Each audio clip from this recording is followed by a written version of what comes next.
नमस्कार। शब्द विन्यास 666 पर आप सभी मित्रों का पुनः पुनः स्वागत और अभिनंदन।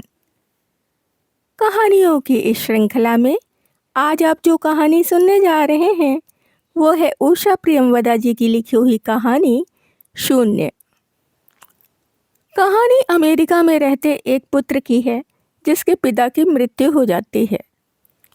वास्तविक जीवन में उषा प्रियमवदा जी भी विदेश के प्रवास के दौरान उनकी मां की मृत्यु के बाद ही इस कहानी को लिख पाई थी।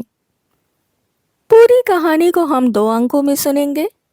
आज हम इसका पहला अंक सुनने जा रहे हैं और शेष कहानी दूसरे और अंतिम अंक में हम सुन पाएंगे। तो सुनना प्रारंभ करें। जब वह अपने शहर में पहुंचा तो रात के 11:15 बज रहे थे। शीत लहराई हुई थी और तापमान 25 डिग्री 0 के नीचे था। उसने दरवाजे से बाहर निकलकर देखा कि घर जाने के लिए इस वक्त टैक्सी मिलेगी या नहीं। बाहर सवारी के नाम पर सन्नाटा था। खाली टैक्सी स्टैंड तेज रोशनी में सुनसान था तथा सफेद बर्फ में बेतरह चमक रहा था।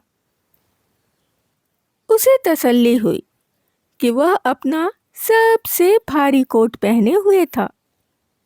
यद्यपि वह था भी सबसे पुराना, मगर उसके साथ हुड जुड़ा था, इसलिए टोपे या मफलर की जरूरत नहीं पड़ती थी, जो कि आज थी। वह दरवाजे के भीतर ही रुककर टैक्सी का इंतजार करने लगा।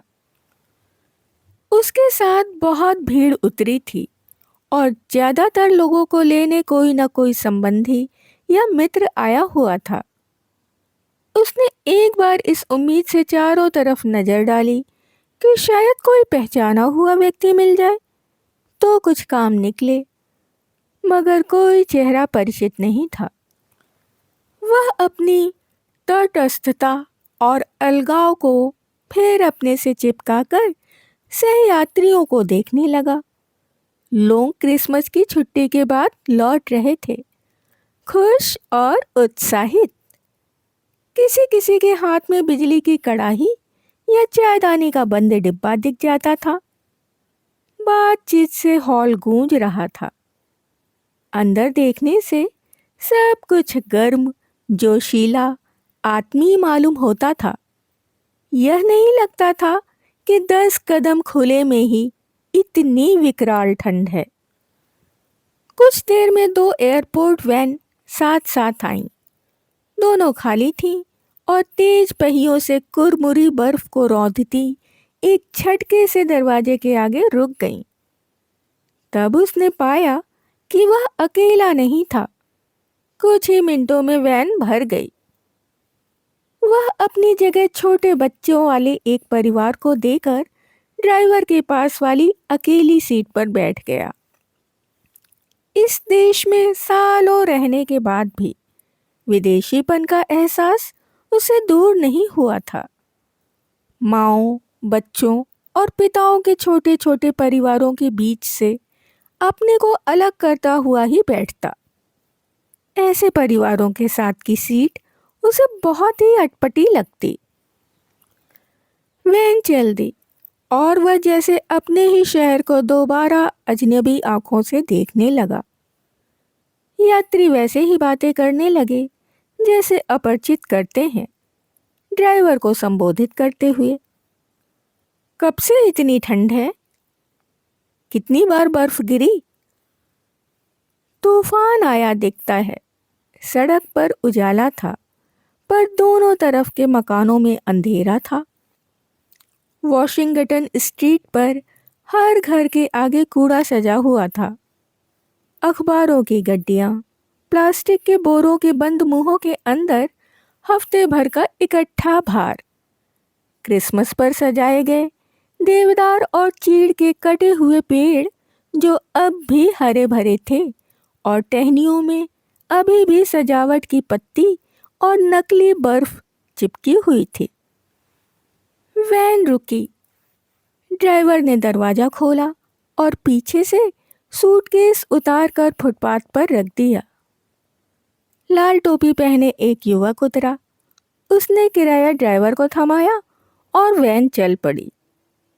अभी 7 यात्री और उतारने थे और वह समझ गया कि उसकी बारी बहुत बाद में आएगी।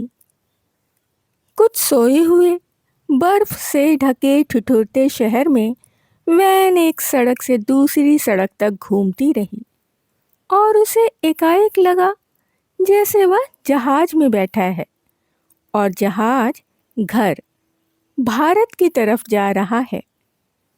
उसके मन में बहुत उतावली है कि यात्रा जल्दी से जल्दी समाप्त हो और वह दौड़ कर उतरे।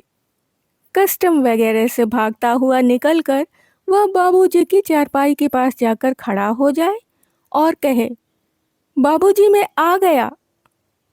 बाबूजी उसे आंखें खोलकर देखें, उनके चेहरे पर चमक आए और वे कहें, अच्छा किया आ गया। वैन का पहिया खड्ड में जाकर उछला और उसने झटका खाकर आंखें खोल दी। पाया कि वे विश्वविद्यालय के परिसर के पास से गुजर रहे हैं और उसका घर आने ही वाला है। उसके घर के आगे की सड़क बहुत चौड़ी थी क्योंकि कोने पर ही बच्चों का स्कूल था और तरह तरह की सवारियां आया जाया करती थीं। घर वैसे ही खड़ा था जैसे कि वह छोड़कर गया था। अंदर अंधेरा घुप और बाहर एक बत्ती जो शाम को अपने आप जल जाती थी और सुबह अपने आप बुझ जाती थी। उसने देखा कि आमने सामने बर्फ के ढूंढ थे, पर सड़क से दरवाजे तक का रास्ता साफ था। झाड़ियों पर 1.5 फीट बर्फ जमी थी, पर पेड़ों की शाखाएं एकदम नंगी और खाली थीं। तेज हवा ने उन पर एक कतरा भी नहीं टिकने दिया था। ड्राइवर को उसने 10 का नोट पकड़ा दिया। जब ड्राइवर ने लौटाने के लिए जेब में हाथ डाला तो उसने हल्के से इशारे से जताया कि रहने दो। ड्राइवर के धन्यवाद को सुने बिना वह दरवाजे की ओर चल पड़ा। दरवाजा खोलकर सूटकेस अंदर किया और गलियारे की बत्ती जला दी। वह भूल गया था कि वह घर से बहुत जल्दी में निकला था। कमरे में वैसे ही बेतरतीबी थी जो कि शुक्रवार तक घर में आ जाती थी। सोफे पर उसका तकिया और कंबल पड़े थे। मेज के नीचे ढुलक कर गिरी पत्रिकाएं और कागज। गुजराती सीखिए पृष्ठ 23 पर खुली हुई। एक मोजा भी वहीं पड़ा था जिसे वह बराबर सूटकेस में ढूंढता रहा था। कमरे में बेतरतीबी थी, धूल थी और हड़बड़ी में निकलने के चिन्ह। उसने एक बार फिर चारों तरफ देखा, जैसे यत्न से जुगाड़ की हुई चीजों से कुछ पाना चाहता है। उसकी दृष्टि हाथी दांत की राम लक्ष्मण सीता की मूर्तियों पर रुक गई, जो बाबूजी ने बहुत साल पहले उसे किसी के हाथ भेजी थी। मूर्ति पर दाम मिटाने के बावजूद उसने पढ़ लिए 716 रुपए। उसे विश्वास नहीं हुआ कि इतनी छोटी मूर्ति इतनी महंगी हो सकती है। दूसरे प्यार के बजाय गुस्सा आया कि कम आमदनी वाले पिता ने कई महीने की पेंशन इस मूर्ति पर गंवा दी। कमरे में और भी चीजें थीं, उससे कहीं ज्यादा महंगी, मगर उसे इस वक्त किसी भी चीज से सुकून नहीं मिला। उसने रसोई में जाकर फ्रिज खोला। उसमें दूध की 1/3 बोतल थी, फफूंदी लगा दही था और मुरझाई हुई गाजरें। माँ एक बार उसके पास कुछ दिनों को आई थी तो उसका खाली फ्रिज देखकर चकित रह गई। वे कई दिन तक कहती रही थीं कि कनाडा में उनकी अपनी बेटी कितनी संपन्न और समृद्ध है। टमाटर खा खाकर वह खुद भी टमाटर जैसी लाल हो गई है। उसका फ्रिज हमेशा फलों, मटर, पनीर, दही बड़ों और गुलाब जामुनों से भरा रहता है। वह चुपचाप सुनता रहा था। होश में उसने हमेशा इन्हीं माँ को देखा और माँ समझा। यह तो बाद में पता चला कि ये दूसरी माँ है, पर ये सौतेली माँ की तरह व्यवहार नहीं करती थी। हालांकि और साथियों की माँ की तरह व्यवहार नहीं करती थी और कभी बेसन के लड्डू या मठरी बना नाश्ता करने का आग्रह भी नहीं किया। वे न कभी हंसती थी, न गुनगुनाती थी, न उनके चेहरे पर कभी कोई त्योरी ही चढ़ी दिखी थी।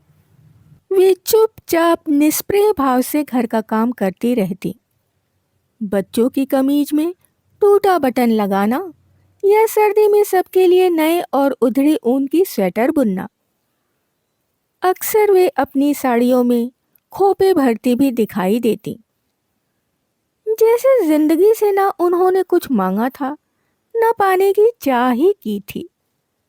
रोज सुबह काफी पानी डालकर अरहर की दाल, भिंडी की सूखी तरकारी और रोटी ठीक 9 बजे तैयार करके दोनों भाइयों और बाबूजी के सामने रख देती। शाम को खूब गाढ़ी चाय और रात के खाने में मूंग की दाल और आलू की तरकारी। हर इतवार वे सिर्फ कढ़ी और चावल बनाती थीं। जाड़ों के मौसम में जब आंगन में लौकी की बेल पनप जाती थी तो भिंडी का स्थान लौकी ले लेती।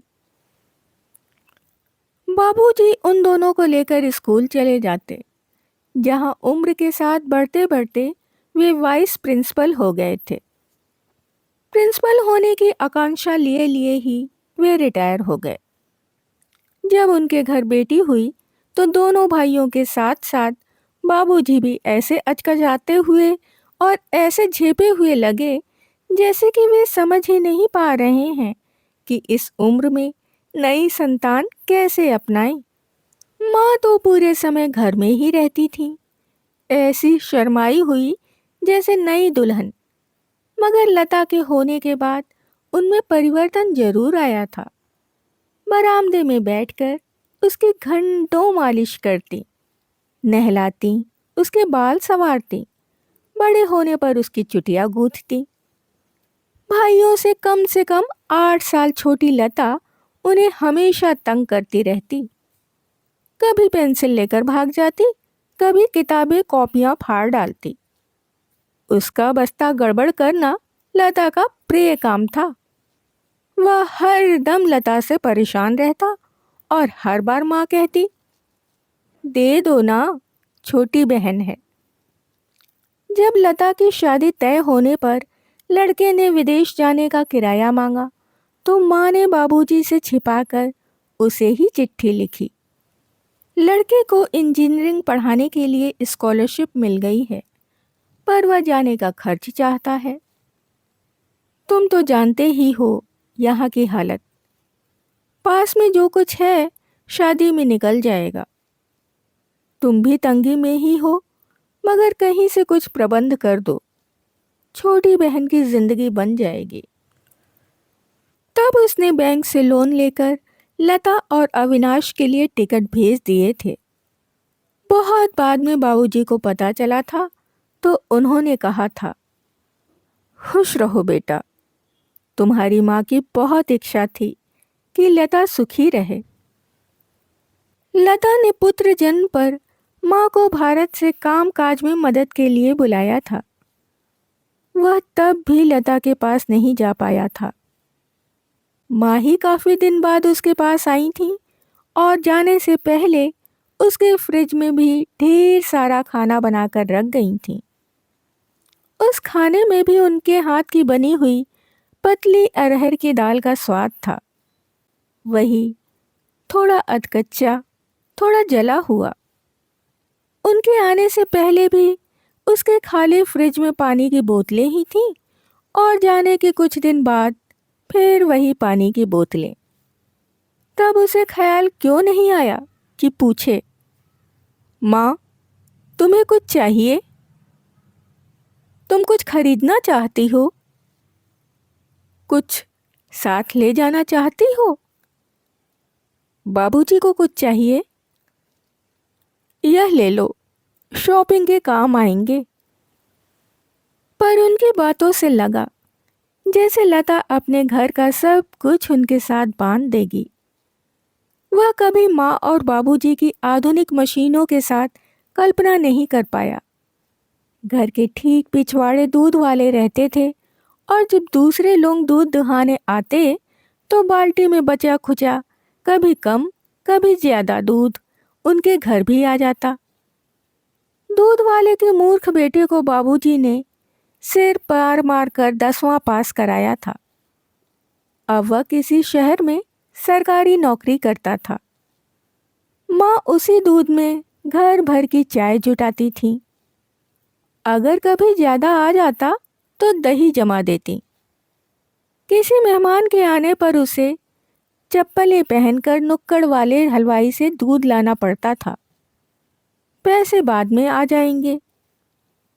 अब याद करने से लगता है कि कभी ऐसा नहीं हुआ कि महीने की शुरू में कभी कहा गया हो कि ये पैसे भीख हम हलवाई को दे आना।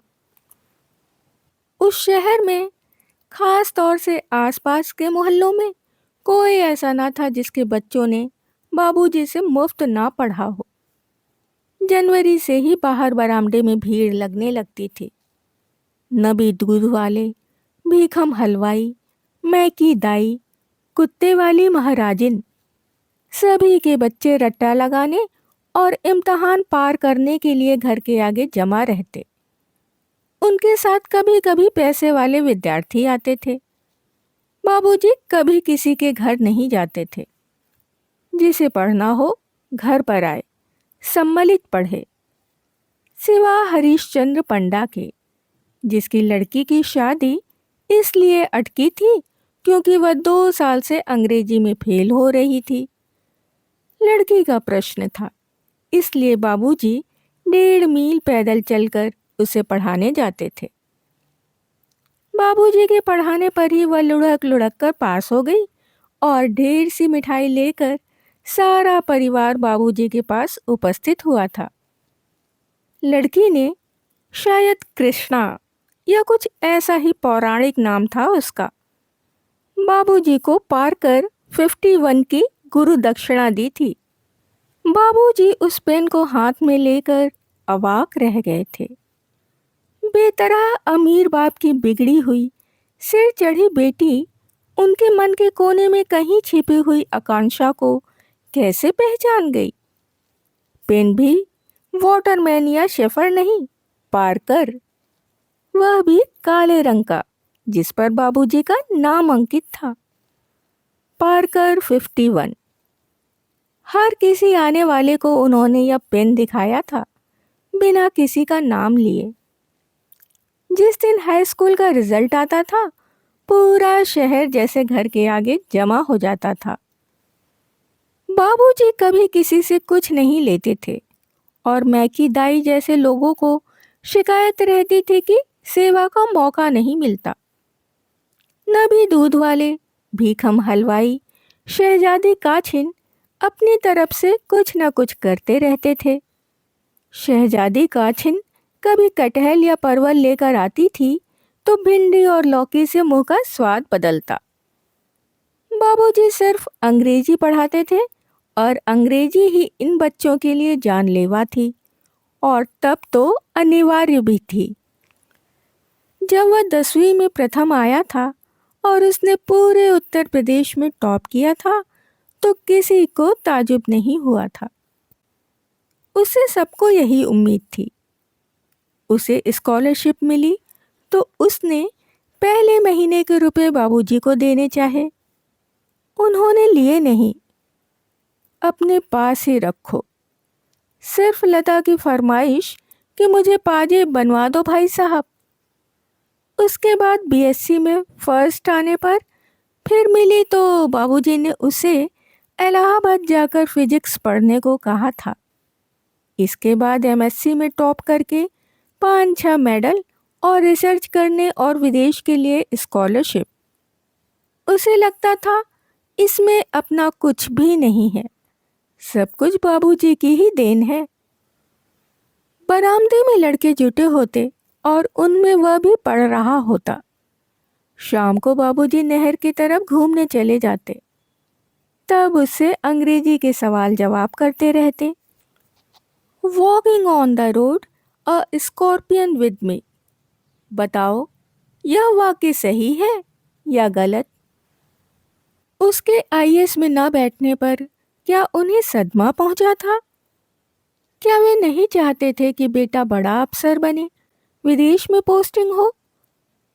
उसने कभी नहीं पूछा था, न उन्होंने कभी कहा। क्या माँ की इच्छा थी कि वह घर में ढेर सारा पैसा लेकर आए? पैसा तो उन्हें वैसे भी नहीं लेना था, कभी लिया ही नहीं। वाइस प्रिंसिपल बने रहे। 2-3 कुर्ते धोतियाँ, मोटी ऊन की बंडी, घड़ी, चश्मा और पार्कर 51, इसी में संतुष्ट रहे। माँ भी किनारीदार धोतियाँ पहनती रहीं, उनमें खोपे भरती रहीं और अरहर की दाल के साथ भिंडी पकाती रहीं। दूसरे टीचर भी ट्यूशन करते थे, कस कर पैसे लेते थे। उनके घर कई तरह की दालें बनती होंगी, कई तरह की तरकारियाँ, क्या मालूम। कई साल बाद लौटकर उसने अपने बचपन के वातावरण को जैसे नई आंखों से देखा था और स्तंभित रह गया था। देहरादून एक्सप्रेस जब स्टेशन पर रुकी तो बाबूजी उसे लेने आए थे। वैसे स्टेशन दूर नहीं था, पटरियां चलकर भी आया जा सकता था। पर जब से बिजली की रेलें चल गई थीं, बिजली की रफ्तार से आती जाती थीं। कई दुर्घटनाओं के बाद लोग डर कर सड़क से ही आने जाने लगे थे। बाबूजी कितना झुक गए थे। उनकी स्नेह विगलित हंसी कितनी दंतविहीन थी। गाल पिचक गए थे और आंखें गड्ढे में चली गई थीं। घर और मोहल्ला भी उसे एकदम श्रीहीन और उजड़ा हुआ लगा। झाड़ू सिर्फ बीच सड़क पर लगी थी। हर घर के आगे उसी घर के कूड़े के ढेर थे। सामने के बरामदे में बांस का टहर लगा था। अंदर बड़े बड़े ऊंची छत वाले अंधेरे कमरे थे, जिनमें से एक में निमाड़ के वही 2 पलंग पड़े हुए थे जो बरसों से वह देखता रहा था। आंगन में आम अमरूद के पेड़ बड़े हो गए थे, जिससे अंदर और भी अंधेरा भर गया था। रसोई अभी भी बाहर थी, टीन की छत वाली। अंगीठी जलाकर माँ ने उसके लिए चाय बनाई थी, जिसमें धुआया हुआ स्वाद था। माँ ने उसके लिए खीर बनाई थी। बूढ़ा नबी यह सुनकर कि वह वापस आ रहा है, थोड़ा दूध ज्यादा दे गया था। वह बंगाल पॉटरी का मोटा प्याला हाथ में पकड़े बैठा रह गया। उसने सोचा, क्या मुझे वह सब लाना चाहिए था जो पड़ोसिन मंजूश्री बार बार लाने को कह रही थी। माँ के लिए असली सोने के कड़े, बाबूजी के लिए सीको घड़ी, दद्दा के लिए सोनी टीवी, घर के लिए चीनी के बर्तन। मगर मंजूश्री इस घर को नहीं जानती थी। फिर भी उसने फंसे गले से कहा, मैं कुछ लाया नहीं।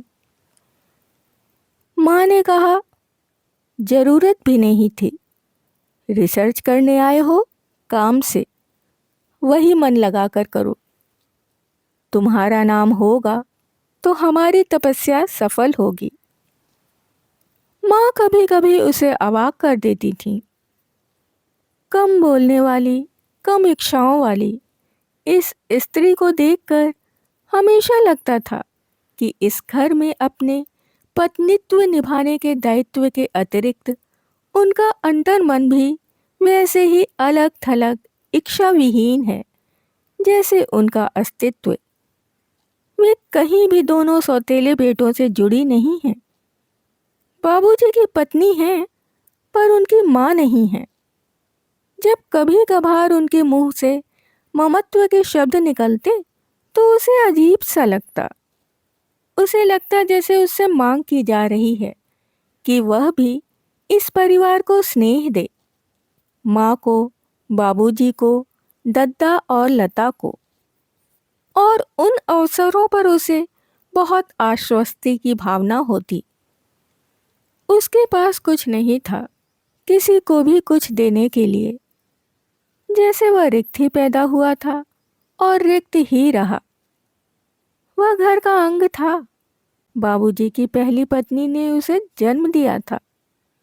शायद दूसरी संतान भी बेटा होने पर बहुत प्रसन्न हुई होंगी, उसे हृदय से लगाया होगा, सिर पर हाथ फेरा होगा और मन ही मन आशीर्वाद दिए होंगे।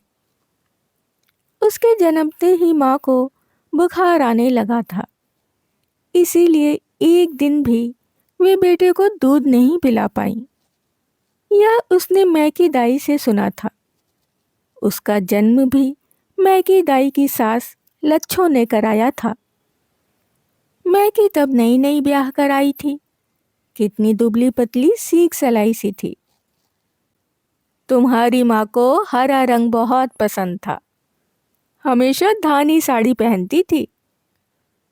बुखार गया ही नहीं।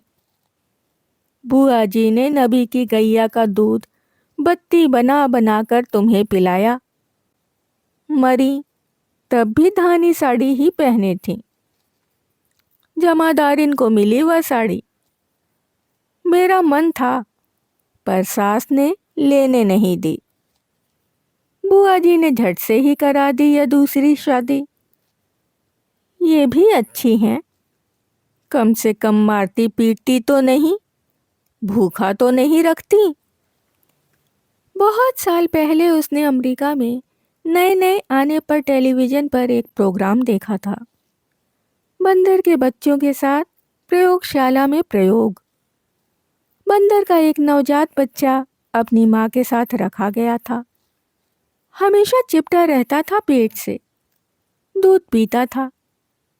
बंदरिया टांगे फैलाकर बैठती थी, बच्चे की गर्दन के बालों में उंगलियां फिराती थी। बड़ा होकर बच्चा अच्छा बंदर बना, मानसिक रूप से स्वस्थ, सामाजिक और समूह का एक अच्छा सदस्य। उसे दद्दा का ध्यान आया था, जो उससे 3-3.5 साल बड़े थे और अपनी जगह अंगूठी में नग जैसे फिट चुस्त जमे थे।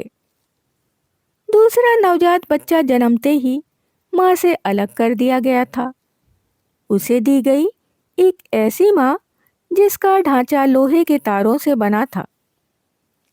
इस ढांचे पर कपड़ा मढ़ दिया गया था। उसके शरीर में गर्मी नहीं थी, इससे लिपटने पर दिल की धड़कन नहीं सुनाई पड़ती थी। बच्चा बार बार इस नकली माँ के पास जाता था, लिपटने का प्रयास करता था, पर प्यार या गर्मी ना पाकर फिर उसने उधर जाना ही छोड़ दिया। अपने कोने में गुमसुम उदास बैठा रहता, सबसे अलग थलग। वह समूह में छोड़ दिए जाने के बाद भी उसका अंग नहीं बना।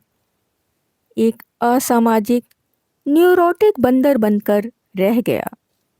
चिड़चिड़ा, हरदम खौखियाने वाला, लड़ाकू, अस्थिर। चाय का प्याला हाथ में पकड़े पकड़े उसने सोचा कि माँ को इस प्रयोग के बारे में बताए, पर उसे यह भी मालूम था कि यह कितना अप्रासंगिक होगा और माँ समझेंगी भी नहीं। और फिर अपने अंदर की रिक्तता, न जुड़ पाने की अक्षमता को ढकने के लिए क्या यह एक सुविधाजनक रूपक नहीं है? और अब यह सब बताने से फायदा भी क्या होगा? गर्मियों के दिन थे, इसलिए विद्यार्थी भी नहीं आते थे।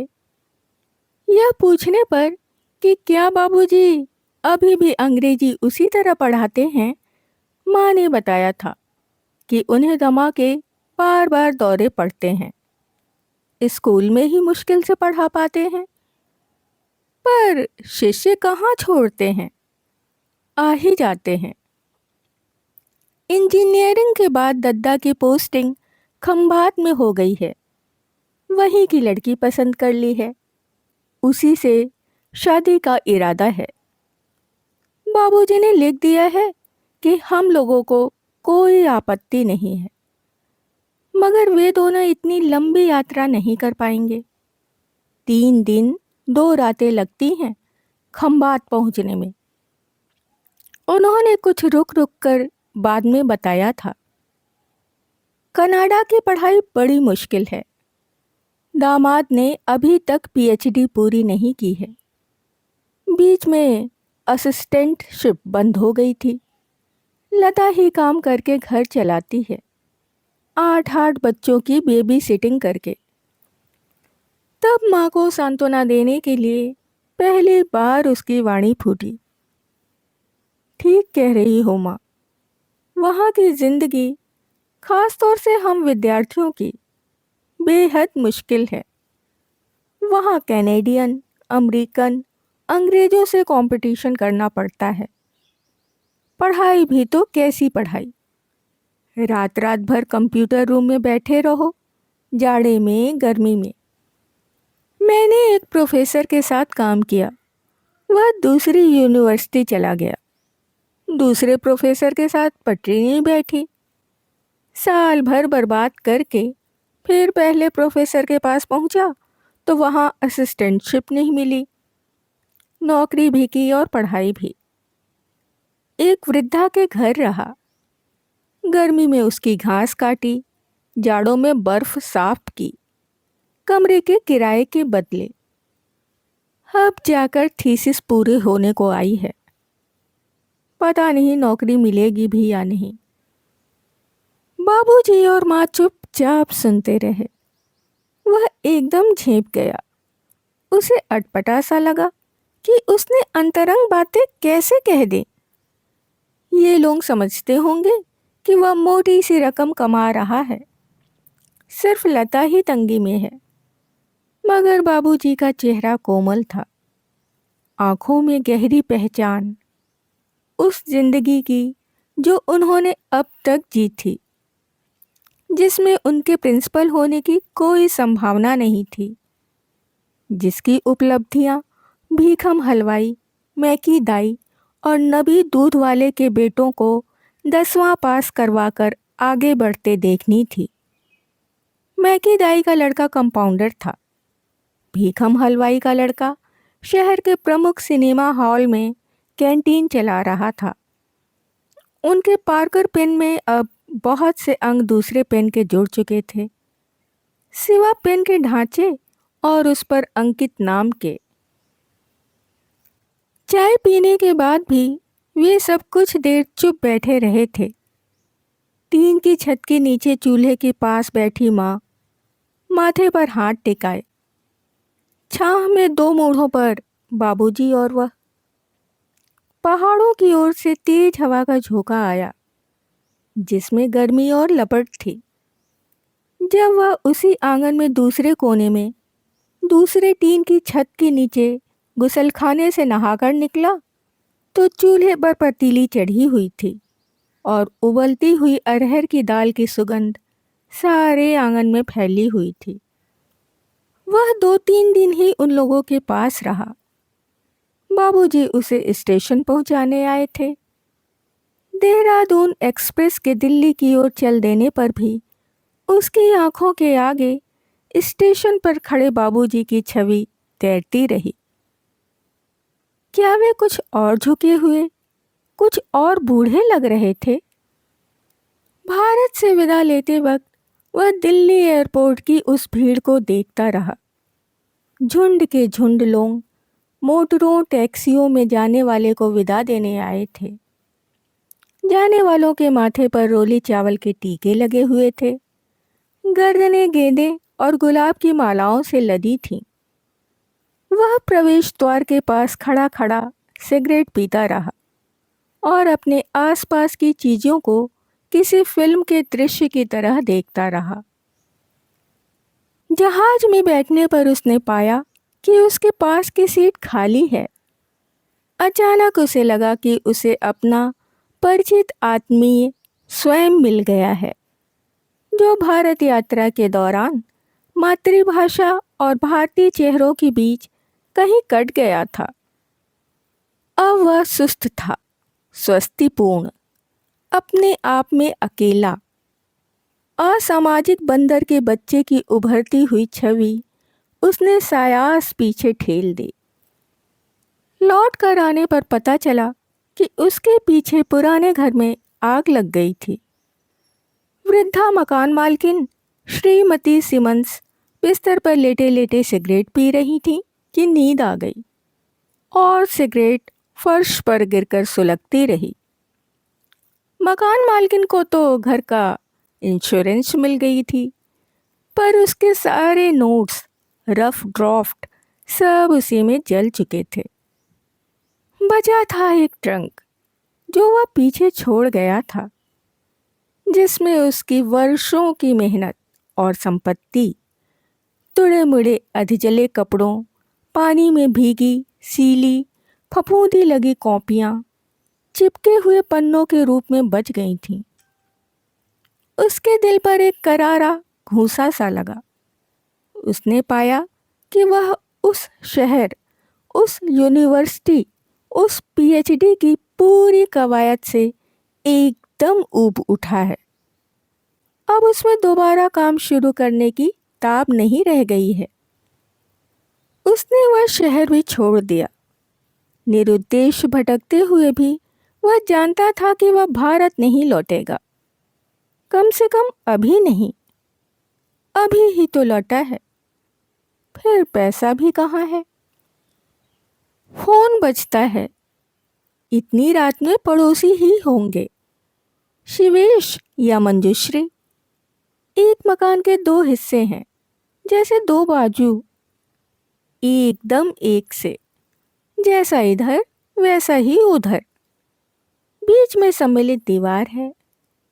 वैसे उसने आहट नहीं की थी, फिर भी लगता है बीच रात में वैन के आने और दरवाजा खुलने व बंद होने से वे जाग गए हैं। आ गए? मंजुश्री है। अभी अभी आए क्या? हाँ, उसने कहा। खबर क्यों नहीं की? हम लोग लेने आ जाते। अच्छा, अभी आ रहे हैं। नहीं, जरूरत नहीं है, सुबह मिल लेंगे। पर मंजुश्री तो मंजुश्री ही ठहरी। अभी आते हैं, सो मत जाना। अलमारी खोलकर उसने बोतल निकाली, ग्लास भरा और पानी मिला ही रहा था कि रसोई का दरवाज़ा खुला और शिवेश और मंजुश्री खड़े नजर आए। दोनों रात के कपड़ों पर ड्रेसिंग गाउन पहने थे। मंजुश्री के हाथ में खाने की प्लेट थी। कुछ क्षणों तक उनके बीच एक आश्वस्ति भरा सन्नाटा टंगा रहा। फिर शिवेश ने पूछा, क्या खबर है? सब कुछ खत्म हो गया, उसने अंग्रेजी में कहा। दोनों आगे बढ़कर रसोई में चले आए। मंजुश्री ने बिना आवाज किए प्लेट मेज पर रख दी। बीच का दरवाजा खुला रखा, जिससे दूसरे घर की आहट रहे। रसोई में ही एक छोटी सी मेज थी, 2-3 कुर्सियां। उसने बिना पूछे ही अलमारी से गिलास निकाले और उन दोनों के लिए भरे। शिवेश के लिए कम, मंजुश्री के लिए ज्यादा। तुम मिल तो लिए होगे, तुम्हारी बात हो गई? मंजुश्री ने पूछा। मैं देर से पहुंचा, कुछ घंटे बाद। देखने को तो मिले ही, शिवेश ने कहा। हाँ, मिले। तुम बात करना चाहोगे इस विषय में? नहीं, देर हो गई है। तुम दोनों जाकर सो जाओ, मैं भी सोऊंगा। वह अभी तैयार नहीं है, कम से कम बाबूजी की मौत के बारे में।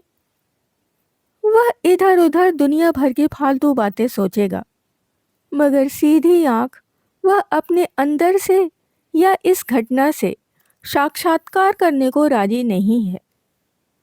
वह इसी मेज पर कोहनी टिकाए बैठा रहेगा और उजाला होने तक बैठा ही रहेगा, क्योंकि आंख बंद करने से जो दृश्य सामने आता है उसको वह सह नहीं पाएगा। यद्यपि वह क्षण वह रोज रोज बार बार जी चुका है। वह शिवेश और मंजूश्री को वापस लौटते देखता रहा। मंजूश्री ने उधर से दरवाजा बंद कर लिया। अब वह फिर अकेला था। मेज पर 3 ग्लास थे, 2 अनछुए, 1 प्लेट थी खाने की, घी लगी 3-4 ठंडी रोटियां, गोभी मटर की तरकारी और ऐंठे हुए चावल। मंजूश्री का बनाया खाना गरम भले ही खाया जा सके, पर ठंडा खाना तो फेंकने के ही काबिल होता है। सुबह आकर झगड़ा करेगी। कई महीने भटकने के बाद वह शिवेश के पास आ टिका था। शिवेश उन दिनों डेयरी साइंस में पोस्ट डॉक्टरेट रिसर्च कर रहे थे। मुफ्त के अंडे, मुर्गियां और दूध मिलता था। एक बड़े से घर में रहते थे और रोज शाम तफरीहन खाना पकाते थे। घर उनके विभाग के प्रोफेसर का था, जो साल भर के लिए छुट्टी पर बैंकॉक गया हुआ था और देखभाल के लिए शिवेश को घर छोड़ गया था। न जगह की कमी थी, न खाने पीने की। वहीं दोबारा थीसिस लिखना शुरू किया था। 2 साल पहले शिवेश नेपाल लौटे थे और मंजूश्री को ले आए थे। वह काफी सुंदर थी। सबको ताज्जुब था कि इतने ढीले ढाले गदम्बर जैसे शिवेश को ऐसी बीवी कैसे मिल गई। आते ही उसने बाल कटा दिए और साड़ी पहनना छोड़ दिया। उसके दुबले पतले लचीले शरीर पर फ्रॉक फबती थी, ऊंची एड़ी के सैंडल और उस पर पायलें। जल्दी जल्दी 2-2.5 साल में उसके 2 बच्चे भी हो गए और बच्चे होने के बाद और भी रूप उमड़ आया था मंजूश्री पर। जरा सी धूप लगते ही उसके गाल एकदम गुलाबी हो जाते। वह पहचानती थी अपने रूप और आकर्षण को। लोग जमे रहते थे शिवेश के घर, और शिवेश थे कि विभाग से मुर्गे और अंडे लाकर पकाते रहते।